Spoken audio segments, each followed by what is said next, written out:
Ιερά Παράδοση και Αγία Γραφή. Η στάση του γέροντα απέναντι στην άσκηση της υπακοής ως απαραίτητης προϋπόθεσης για την εκμάθηση της πνευματικής ζωής συνδεόταν στενά με τη στάση του απέναντι στην Ιερά Παράδοση και τον Θείο Λόγο. Αισθανόταν τη ζωή της Εκκλησίας ως την εν Αγίο Πνεύματι ζωή και την Ιερά Παράδοση ως την αδιάλειπτη ενέργεια του Αγίου Πνεύματος στην Εκκλησία. Η παράδοση, η αιώνια και αμετάβλητη παραμονή του Αγίου Πνεύματος στην Εκκλησία είναι το βαθύτερο θεμέλιο της υπάρξεώς της. Γι' αυτό η παράδοση περιλαμβάνει μέσα της όλη τη ζωή της Εκκλησίας, έτσι που και αυτή η Αγία Γραφή να εμφανίζεται μόνο ως μία από τις μορφές της. Αυτό συνεπάγεται ότι, αν η Εκκλησία έχανε την παράδοσή της, θα έπαβε να είναι ό,τι είναι, γιατί η διακονία της Καινής Διαθήκης είναι διακονία πνεύματος, εγγεγραμμένη ου μελάνη, αλλά πνεύματι Θεού ζώντος, ούκ εν πλαξί λιθίνες, αλλά εν πλαξί καρδίας σαρκίνες. Αν πάλι υποτεθεί πως για τη μία ή την άλλη αιτία η Εκκλησία έχανε όλα τα βιβλία της, δηλαδή την Παλαιά και την Καινή Διαθήκη, τα έργα των Αγίων Πατέρων και τα λειτουργικά βιβλία, τότε η παράδοση, έστω και με άλλες λέξεις, έστω και σε άλλη γλώσσα, πάντως θα αποκαθιστούσε την Αγία Γραφή. Στην ουσία της και η νέα αυτή γραφή θα ήταν η έκφραση της ίδιας άπαξ παραδοθήσης της Αγίας Πίστεως παραδόσεως, εκδήλωση του ιδίου ενός πνεύματος που ενεργεί ακατάπαυστα στην Εκκλησία και είναι το θεμέλιο και η ουσία της. Η Αγία Γραφή δεν είναι βαθύτερη ή σπουδαιότερη από την Ιερά Παράδοση, αλλά, όπως είπαμε παραπάνω, είναι μία από τις μορφές της. Η μορφή αυτή είναι η πολυτιμότερη και γιατί εύκολα διαφυλάσσεται και εύκολα χρησιμοποιείται. Απομονωμένη όμως η Γραφή από το ρεύμα της Ιεράς Παραδόσεως δεν μπορεί να γίνει όπως πρέπει κατανοητή με καμιά επιστημονική έρευνα. Αν ο Απόστολος Παύλος είχε νουν Χριστού, τότε πόσο μάλλον έχει νουν Χριστού η Αγία Εκκλησία, που και τον Παύλο περικλείει μέσα της. Και αν οι γραφές του Παύλου και των άλλων Αποστόλων αποτελούν ιερά γράμματα, τότε και η νέα γραφή της Εκκλησίας, αυτή δηλαδή μετά την απώλεια των παλαιών βιβλίων, θα γινόταν εξίσου ιερά, γιατί κατά την επαγγελία του Κυρίου ο Θεός, η Αγία Τριάς δηλαδή, μένει στην Εκκλησία ατρέπτος. Όσοι αποκόπτουν τον εαυτό τους από την παράδοση της Εκκλησίας και πορεύονται όπως νομίζουν προς τις πηγές της, δηλαδή προς την Αγία Γραφή, ενεργούν εσφαλμένα. Πηγή της Εκκλησίας δεν είναι η Αγία Γραφή, αλλά η Ιερά Παράδοση. Κατά τις πρώτες δεκαετίες της ιστορίας της, η Εκκλησία δεν είχε τις γραφές της Καινής Διαθήκης και ζούσε μόνο με την παράδοση. Αυτοί καλούνται οι πιστοί να τηρήσουν, όπως παραγγέλει ο Απόστολος Παύλος στις επιστολές του. Είναι πασίγνωστο ότι όλοι οι αιρεσιάρχες στηρίζονταν στην Αγία Γραφή και η μόνη διαφορά τους ήταν ότι την εξηγούσαν υποκειμενικά. Για μια τέτοια διαστρέβλωση του νοήματος της Αγίας Γραφής, κατά την αυθαίρετη ερμηνεία της, μίλησε ήδη ο Απόστολος Πέτρος. Μεμονωμένα μέλη της Εκκλησίας, χωρίς να εξαιρούνται ούτε τα καλύτερα τέκνα και οι δάσκαλοι της, δεν καταφέρνουν να χωρέσουν μέσα τους όλο το πλήρωμα των δωρεών του Αγίου Πνεύματος. Γι' αυτό στις διδασκαλίες και τις γραφές τους παρουσιάζουν μερικές ατέλειες, κάποτε δε και παρεκκλήσεις, αλλά στο σύνολό της η διδασκαλία της Εκκλησίας, που κατέχει το πλήρωμα των δωρεών και της γνώσεως, μένει αληθινή στους αιώνες. Η ακράδαντη πίστη στην αλήθεια της διδασκαλίας της Καθολικής Ορθοδόξου Εκκλησίας στο σύνολό της και η βαθιά εμπιστοσύνη σε όλα όσα παρέλαβε και βεβαίωσε με την πείρα της, αποτελούν αδιάσυστο θεμέλιο της ζωής του Αθωνίτη μοναχού. Και αυτό τον σώζει από τον εξωπαραδοσιακό ερασιτεχνισμό και τις αδέξιες έρευνες. Αυτή η είσοδος με την πίστη στη ζωή της Καθολικής Εκκλησίας κάνει το μοναχό κληρονόμο του αμέτρητου πλούτου της και δίνει αμέσως στην προσωπική του άσκηση χαρακτήρα απόλυτης βεβαιότητας. Όταν ο μοναχός μελετά την Αγία Γραφή, τα πατερικά έργα και τους ακένωτους σε δογματικό και ευκτικό περιεχόμενο θησαυρούς των λειτουργικών βιβλίων, συναντά απέραντο πλούτο και γι' αυτό δεν έχει διάθεση να γράψει και ο ίδιος για αυτά τα πράγματα, εφόσον δεν προσφέρει ουσιαστικά τίποτε καινούριο. Όταν όμως στη ζωή της Εκκλησίας εμφανιστεί πραγματική ανάγκη, τότε θα γραφτούν νέα βιβλία. Κάθε νέο βιβλίο που έχει την αξίωση να περιληφθεί στη διδασκαλία της Εκκλησίας ή να την εκφράσει, υπόκειται στην κρίση της Εκκλησίας. Αυτή ερευνά αργά, αλλά με κάθε λεπτομέρεια τα πάντα και τα δοκιμάζει από όλες τις πλευρές, κυρίως όμως από την πλευρά της επιδράσεως της διδασκαλίας στη ζωή. Το κριτήριο αυτό, δηλαδή η επίδραση της διδασκαλίας στη ζωή, έχει εξαιρετικά σοβαρή σημασία, γιατί ο δεσμός δογματικής συνειδήσεως και πνευματικής ζωής είναι πολύ στενός. Με αυτόν τον τρόπο απορρίπτει οτιδήποτε αντιφάσκει ή δεν συμφωνεί με το πνεύμα της κατά Χριστόν αγάπης, με την οποία ζει η Εκκλησία. Μεμονωμένα τέκνα και μέλη της που βαδίζουν προς αυτήν την αγάπη σκοντάφτουν, πέφτουν, διαπράττουν εγκλήματα, αλλά κατά βάθος η Εκκλησία γνωρίζει με το Άγιο Πνεύμα την αλήθεια της αγάπης του Χριστού. Και εκεί ακόμη που συναντά τη λέξη αγάπη, αλλά με διαφορετικό περιεχόμενο, η Εκκλησία δεν απατάται από καμιά φιλοσοφία, από καμιά λαμπρή διδασκαλία. Η Εκκλησία δεν πλανάται ποτέ. Πιστεύουμε ότι ο μακάριος γέροντας Σιλουανός, αληθινό τέκνο της Εκκλησίας, μας δείχνει μέσα από τις γραφές του το έσχατο και πιο αξιόπιστο κριτήριο της αλήθειας στην Εκκλησία, δηλαδή την κατά Χριστόν θεία αγάπη προς τους εχθρούς και την κατά Χριστόν ταπείνωση.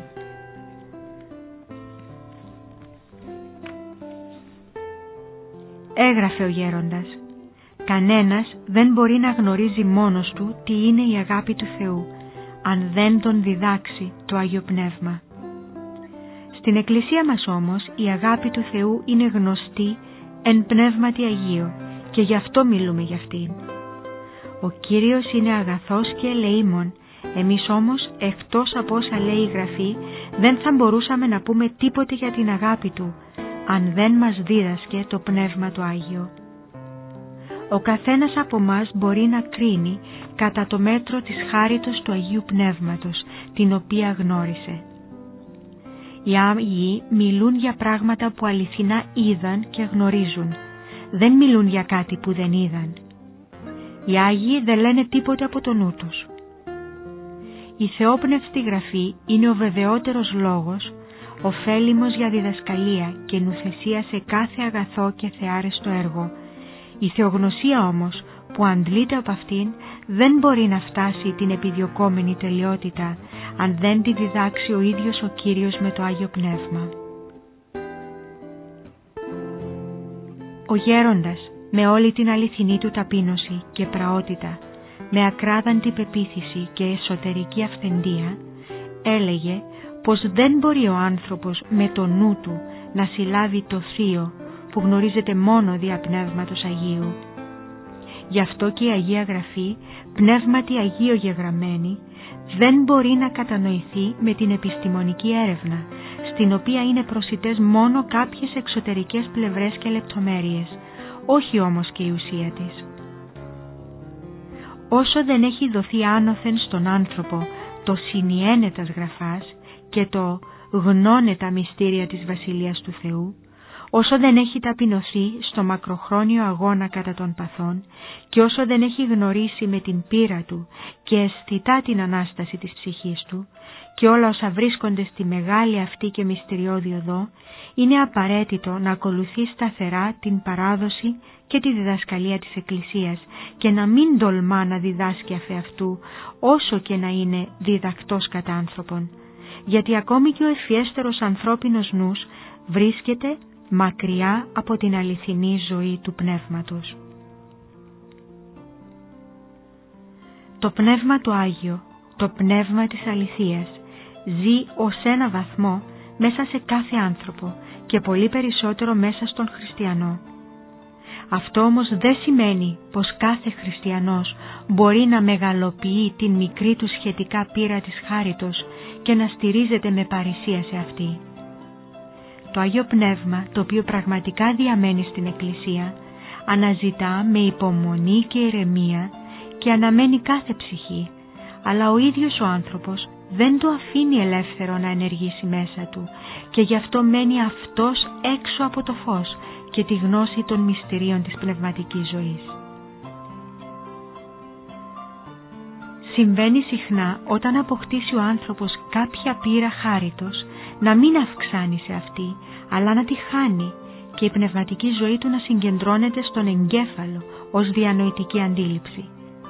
Παραμένοντας στην κατάσταση αυτή, φαντάζεται συχνά πως κατέχει πνευματική γνώση, χωρίς να καταλαβαίνει ότι μια παρόμοια αφηρημένη αντίληψη, παρόλο που φανερώνει την παρουσία κάποιου βαθμού χάριτος, αποτελεί ιδιότυπη διαστροφή του Λόγου του Θεού, με αποτέλεσμα η Αγία Γραφή να παραμένει γι' αυτόν ουσιαστικά βιβλίο κατεσφραγισμένων σφραγίσιν 7. Η Αγία Γραφή είναι ο λόγος τον οποίο υπό πνεύματος Αγίου φερόμενοι ελάλησαν Άγιοι του Θεού άνθρωποι. Οι διατυπώσεις όμως των Αγίων δεν είναι κάτι τελείως ανεξάρτητο από το νοητικό επίπεδο και την πνευματική κατάσταση αυτών προς τους οποίους απευθύνονταν. Όχι, είναι λόγος ζών προς συγκεκριμένους ζωντανούς ανθρώπους και γι' αυτό η όποια επιστημονική, ιστορική, αρχαιολογική, φιλολογική ερμηνεία της Γραφής είναι τελικά αναπόφευκτα ανεπαρκής. Σ' όλη την Αγία Γραφή είναι κρυμμένος ένας καθορισμένος τελικός σκοπός και προς αυτόν τον πάντοτε μοναδικό και απαράλλαχτο σκοπό οι Άγιοι Προφήτες, οι Απόστολοι και οι άλλοι διδάσκαλοι της Εκκλησίας οδηγούσαν τους ανθρώπους οι οποίοι ζούσαν γύρω τους, προσαρμοσμένοι όμως προς το επίπεδο της αντιλήψεώς τους. Ιδιαίτερα σαφές είναι στο σημείο αυτό το παράδειγμα του Αποστόλου Παύλου, που χωρίς ποτέ να παρεκκλίνει από τη μοναδική του θεοπτία και θεογνωσία, «Της πάση γέγονε τα πάντα, ή να πάντως τινάς σώσει». Με άλλα λόγια, ο Παύλος μιλούσε στον καθένα διαφορετικά. Και αν κάποιος προσεγγίσει τις επιστολές του μόνο με επιστημονική ανάλυση, τότε η ουσία του θεολογικού του συστήματος θα μείνει αναγκαστικά ανερμήνευτη. Ο γέροντας εκτιμούσε πολύ τη θεολογική επιστήμη και τους εκπροσώπους της, αλλά περιόριζε το θετικό έργο και τις υπηρεσίες της επιστημονικής θεολογίας αποκλειστικά στις ιστορικές συνθήκες της ζωής της Εκκλησίας και όχι στη γνήσια αιώνια ζωή του πνεύματος. Στον ανθρώπινο λόγο υπάρχει μια αναπόφευκτη και ανυπέρβλητη ρευστότητα. Η ιδιότητα αυτή του λόγου παρατηρείται ακόμη και στην Αγία Γραφή. Γι' αυτό η έκφραση της Θείας Αλήθειας με τον ανθρώπινο λόγο είναι δυνατή σε περιορισμένα μόνο όρια. Αυτό δεν σημαίνει ότι ο Λόγος του Θεού κατεβαίνει ως το επίπεδο της απλής ανθρώπινης σχετικότητας. Όχι. Η σκέψη του γέροντα Σιλουανού είναι ότι η αληθινή κατανόηση του Λόγου του Θεού βρίσκεται στην οδό της στηρίσεως των εντολών του Χριστού και όχι στην οδό της επιστημονικής μελέτης. Αυτό δίδαξε και ο ίδιος ο Κύριος. Και είπε «Η εμή διδαχή ούκ εστίν εμή, αλλά του πέμψαντός με. Εάν της θέλει το θέλημα αυτού ποιήν, γνώσετε περί της διδαχής, πότερον εκ του Θεού εστίν, ή εγώ απον αυτού λαλώ». Ο Κύριος συνόψισε όλη την Αγία Γραφή στον σύντομο λόγο του «Αγαπάτε τον Θεόν και τον πλησίον». Αλλά ο όρος αγάπη θα παραμένει αιωνίως μυστήριο για όλους τους φιλολόγους. Η λέξη αυτή είναι το όνομα του ίδιου του Θεού και η αληθινή της έννοια δεν αποκαλύπτεται με άλλο τρόπο παρά με την ενέργεια του ίδιου του Θεού.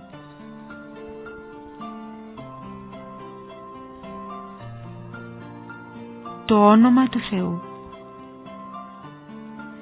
Ο γέροντας Σιλουανός αποκαλούσε τον Θεό ως επιτοπλίστων Κύριο.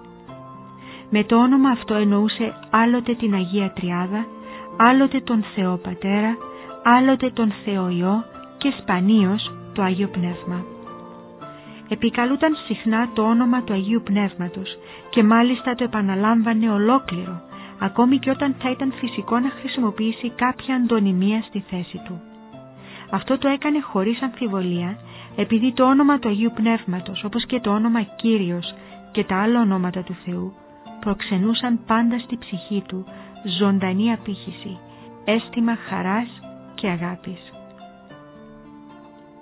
Το φαινόμενο αυτό, δηλαδή η χαρά και η αίσθηση φωτός και αγάπης στην καρδιά κατά την επίκληση του Θεού, έγινε αιτία μεγάλων θεολογικών έριδων για τη φύση του ονόματος του Θεού.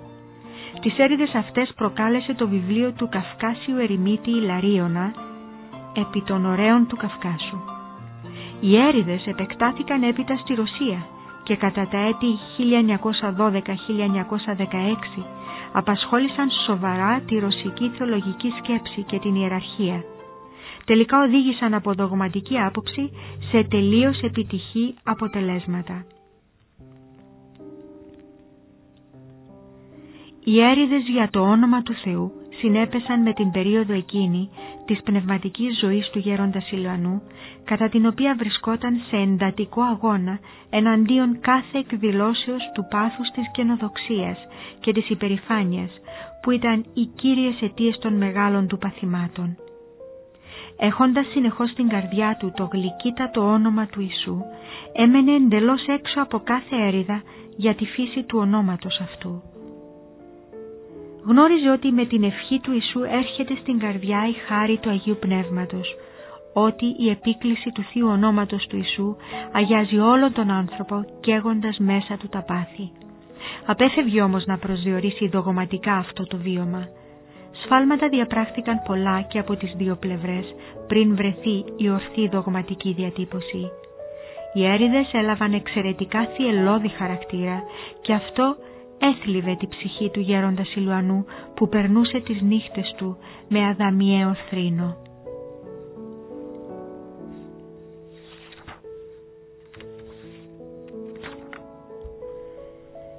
Οι σκέψεις του γέροντα Σιλουανού για τα φυτά και τα ζώα.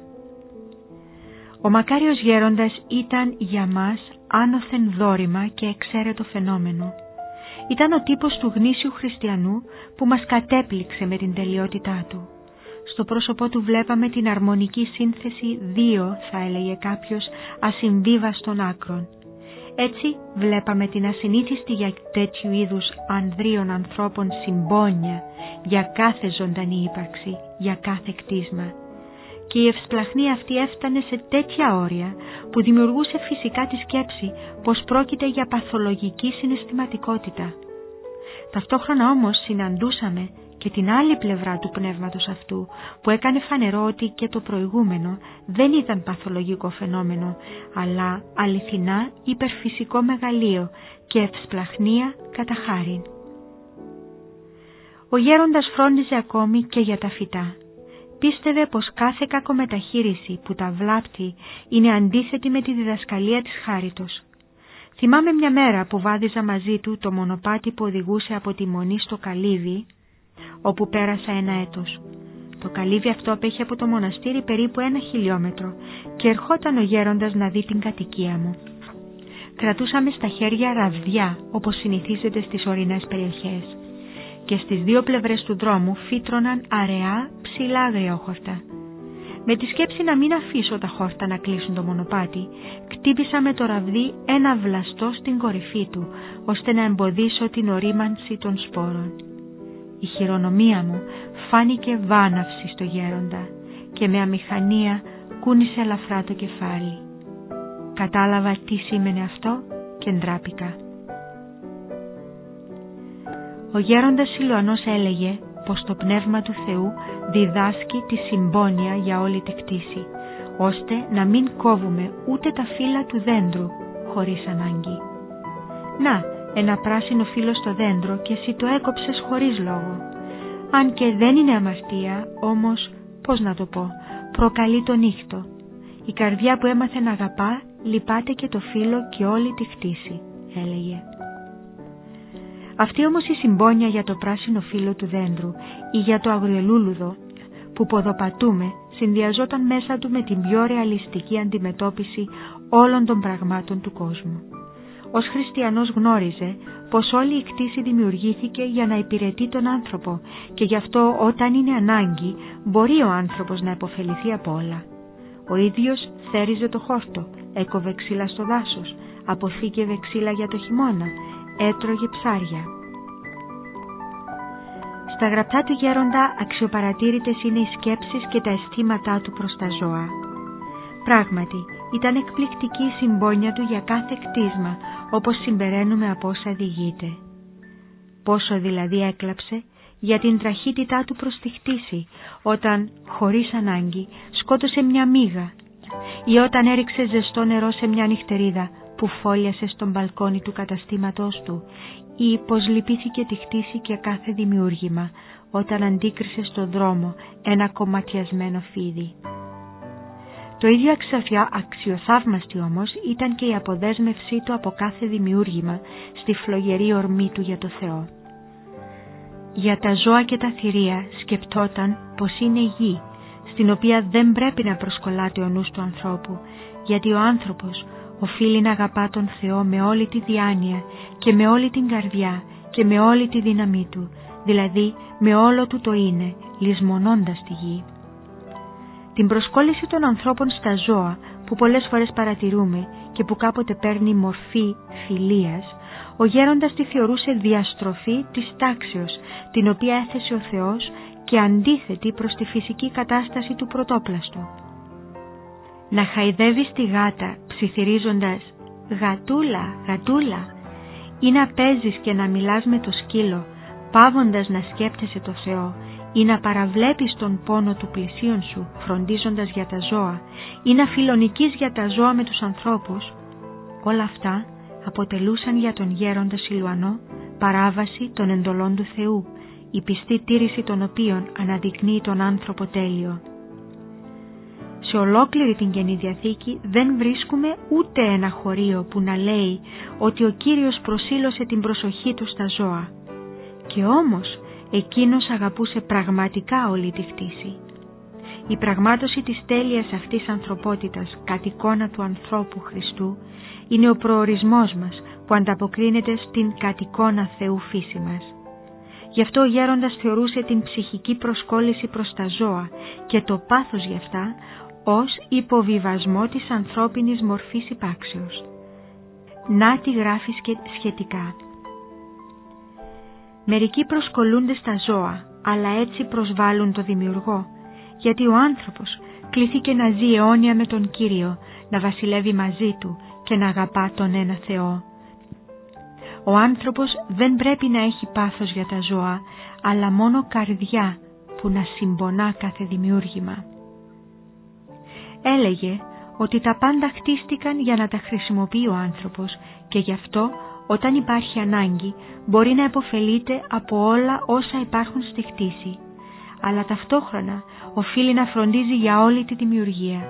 Γι' αυτό κάθε βλάβη που προξενείται στα ζώα, ακόμη και στα φυτά, είναι αντίθετη προς τον νόμο της χάριτος, όπως και κάθε προσκόλληση στα ζώα είναι αντίθετη προς τις εντολές του Θεού.